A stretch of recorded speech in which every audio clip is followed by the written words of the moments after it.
goodness. Okay. Hi. Hello.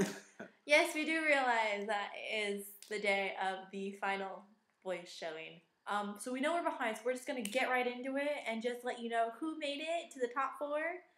AKA Javier Colon from Team Adam, Nikki Martinez from Team CeeLo, Beverly McClellan from Team Christina, and Dia Frampton from Blake Shelton's team, Team Blake. Yeah. Okay, so we're just going to get right into it and talk about last night's show. Which was very interesting. The artists performed each an original song, and they had a duet with their coach. And there were some very interesting things that went on that stage last night, for very sure. Interesting, to say the least. So let's start from the beginning. So Javier went first with his original song called Stitch by Stitch.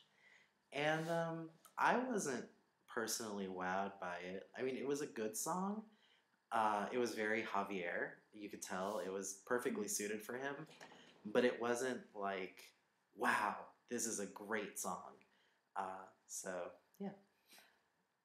I left during Javier's performance, and not because I didn't like it, for other reasons, but I listened to the song later, and I did like it. I'll get into my reasonings later. Why I'm just going to say I'm liking it. Okay, so we go on. To Dia's duet with Blake. They did a Tom Petty song, I Won't Back Down, something like that. And I thought it was cute in a quirky way. They dressed up like the Blues Brothers characters, and if you don't know who the Blues Brothers are, please find that out, because that movie's older than we are. But they dressed up like the Blues Brothers. They had matching camo guitars. It was fun in a quirky way. The song choice was kind of meh. It had a good message, but it wasn't exactly the most, gripping song. It was definitely not the most gripping. Definitely not, because I was kind of over it, I'm not going to lie. I was listening to it for a little bit, and then I got tired of it.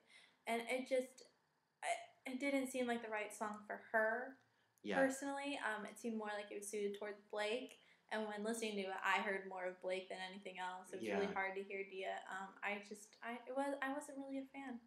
Yeah, it was okay. Yes. Okay, so then we move on to Vicky Martinez doing her original song. Afraid to Sleep. Yes. Sorry. We're working without notes today. Yes, clearly we don't have our notes, so just bear with us. Okay. Yeah. I thought it was good. I think it's a really relatable song. I feel like Vicky put the emotion that was necessary for the song in it. So, yeah. Yeah. It was good, but I was still underwhelmed. I mean, it was a very Vicky song. But I was, kind of waiting for something more, I guess, to happen, and it never really got there.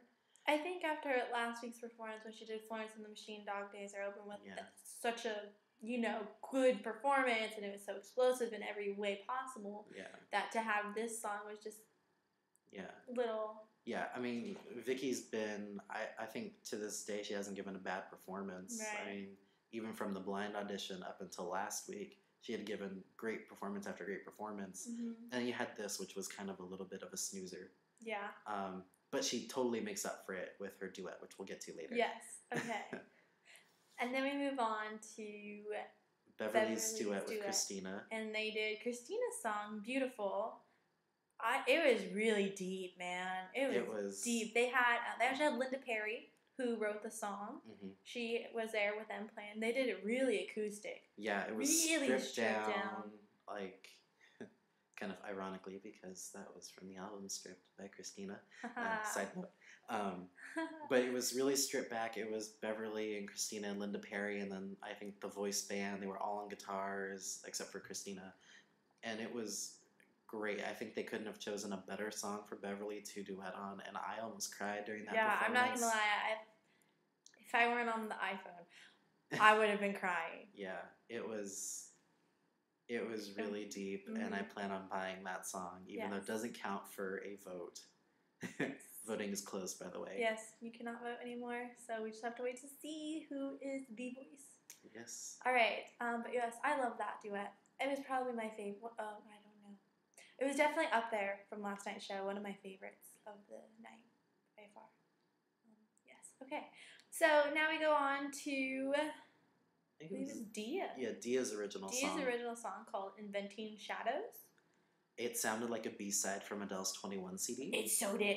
It was actually the guy who wrote it Worked with Adele. So it was very, like you said, B-side of Adele 21.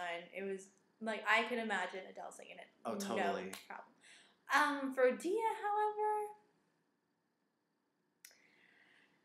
I don't know. I don't dislike Dia, but I don't care for her. So, and as our lovely mother pointed out, her breath control is a little. Oh, Yeah. you really had to make it sound. I did. Wow. Okay. Anyway, that's just my opinion. It was a good song. Like Adam said though, she had people like shadow people, like they were silhouettes of people and they were dancing behind her, and it was really distracting. I found myself watching them. Yeah. I mean, it didn't help that Dia was also at a piano during the performance. Yeah. But then Blake and Christina had their little barbs with each other. Yes. Oh my goodness. That was oh no, he did not moment of the show. If you guys missed it, okay, this is what happened. Christina, back when she was doing the live shows, the quarterfinals. Yes, quarterfinals. She had her singer Lily Elise singing "Big Girls Don't Cry," and she had these guys behind her who were backup dancers, but they were just kind of there. And Blake called them mimes, and like, why are you having mimes? What are the mimes? And it was kind of like this big kind of ha ha ha. Why did you put mimes up on stage? And yeah. I think Adam had a problem with it. So did Blake. CeeLo didn't really care. Yeah, and then Christina, because Blake had the silhouette dancing people behind Dia, so Christina's like, "Oh, you made fun of my mimes. How can you get away with it?"